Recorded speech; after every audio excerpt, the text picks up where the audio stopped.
you love your life? I know it's kind of a crazy question, right? Well, if you're in your 60s or 70s like me, you may not have ever even thought about this. But, the older I get, the more I think about how hard I've worked all my life. And I'm sure you have too. And you think, well, I should start enjoying myself now because I have worked all this time. And how many years? My goodness, 40, 50 years? I mean, that's a long time to be working hard. And it's time that we embrace and understand that, you know, this is our time. And and so it should be our time. And we need to learn to sit back and take a deep breath and just start to enjoy our lives because this is the what third chapter of our life, and if we don't start enjoying ourselves now and loving our life now, I mean, when the heck are we going to do it? So this is our time. Hi, I'm Susan, and welcome to my channel. you know Starting to love my life was kind of a gradual awareness for me. I slowed down my business and I started to just work a certain number of days, which I love. And I scaled back my business, as I said. And then I realized that what I had created for myself was really a wonderful thing. And I was very proud of myself for doing this. I'm a single woman who has supported herself for what, 25 years now, really on my own. And many of you can probably relate to this. I'm sure a lot of you have worked hard just as I have all your life, and you think that, you know it's time now that I start slowing down and doing the things that I've always wanted to do. And hopefully you have the time to do these things. So if you're semi-retired like me and still work a few days a week and then have free time the rest of the week, or if you're fully retired, then you have plenty of time. But you need to start doing things to love your life, to enjoy your life. And you need to just stop, take a deep breath, and learn to do things that you love to make your life richer and more fulfilled. So I've put these ideas into basically 4 steps.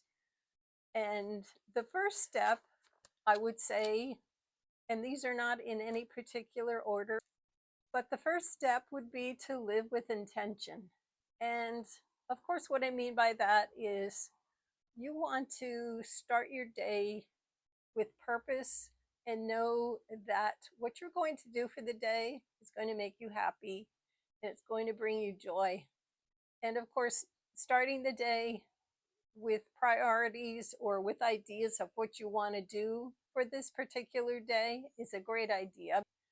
I actually start my day, or I start thinking about my day the night before. And I think that if I'm working the next few days, I have to prioritize what I'm doing and run my business with intention so that I get everything done and accomplished. And then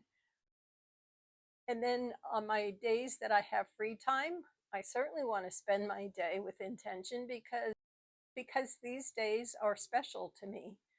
And they give me the opportunity to do whatever I want and to enjoy the day and get pleasure and joy out of the day.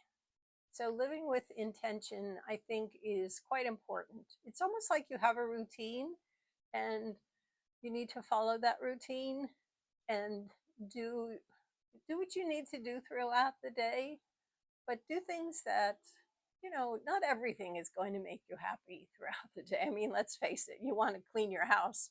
That doesn't bring much joy. Or I don't know, maybe it would bring you joy. Uh, I don't spend a whole lot of time cleaning my house because I don't know. I just have other things that I feel are more important to do. So, but everyone's different and everyone has their routine. But you know, you just have to find things that make you happy throughout the day. The second thing is to savor the small things. You want to, find the things in your day that kind of make you happy. You get that little twinge of happiness. You know what I'm talking about. You just get that feeling like, I don't know, like you think about something you're going to do, and you feel like, oh, that will be great when I get to it, or I'm going to do that now.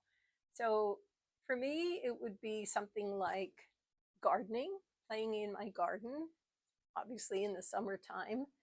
And I have a flower garden, and I started my flower garden because I refuse to spend $20 or $30 on a bouquet that I can start from seed and you know pay practically nothing or spend practically nothing on my flower garden, and have a constant supply of flowers throughout the summer season. And I just love flowers in my house. So that brings me joy, but you have to find those little things. And maybe for you, it could be a hobby that you love to do and that you're looking forward to doing. And that may not be a little thing, that may be a big thing to you, but it brings you joy and it makes you happy. And that's part of loving your life. It's just finding peace and joy in the things that you do on a day-to-day basis. The third thing is to live in the present. Now, we've all heard the quote, yesterday is history, tomorrow is a mystery, and today is a gift. And that's why they call it the present. And I love that quote. It's just so true, isn't it? We have to live in the moment. We have to live without thinking in the past of the regrets that we have or the things that we should have done and could have done. They are in our past. I mean, if it was for me, thinking about my past would not bring me joy. I worked hard. I worked very hard all my life, and I was in a marriage for 30 years. That was, I swear, every day it was like a struggle. We never had enough money. Money was always an issue. It was difficult to, it was really difficult to exist day to day when money was tight. I mean, like almost non existent. And, sometimes family would help us out, but that's, you get to that point where it's kind of embarrassing. I worked hard. I sometimes had 2, 3 jobs, but I worked hard and I always worked. And even when I had my children, I still worked. And that certainly didn't make me happy, but it was the way it had to be. So if I dwelled on my past and thought about my regrets, it would take the joy away from my life. And I think that's my point in telling you this, is that you just have to put that behind you and savor the moment in the present. Live for the day. As I say, don't dwell on the past. You have to live in the moment. Enjoy the moment as it's happening. And this last one is to honor your story. Now, this one for me is a little bit personal and emotional, mostly emotional, because I come from a small family, and since I'm not married anymore, my children don't see their father anymore. They really don't have a full understanding of, the past, our past life together, or their grandparents who have, passed away many, many years ago. And so I feel like I'm the one person who can fill in the blanks for them, especially for my younger son. We have dinner together once a week, and we usually have conversations about family members, who these people were in my life. And it's just kind of a legacy that I want to pass on to him, so he gets a fuller understanding of himself and kind of where he came from. I think it's important for all of us to understand where we came from, what the people were like, in generations before him. And I just think it's important to tell these stories. And I tell them as best I can. Of course, I don't remember everything, but I can shed some light on personalities, what these people were like, what I remember, past experiences, like when I was first married, or what his grandparents were like. We have a lot of stories we can tell. And that's part of our experiences. And of course, part of the fact that we're older now and we've lived these lives and lived these experiences. And we have a lot of stories we can share. I think the younger generation loves to hear them. I hope you've enjoyed these ideas that I've had. And I hope you work toward loving your life more if you don't.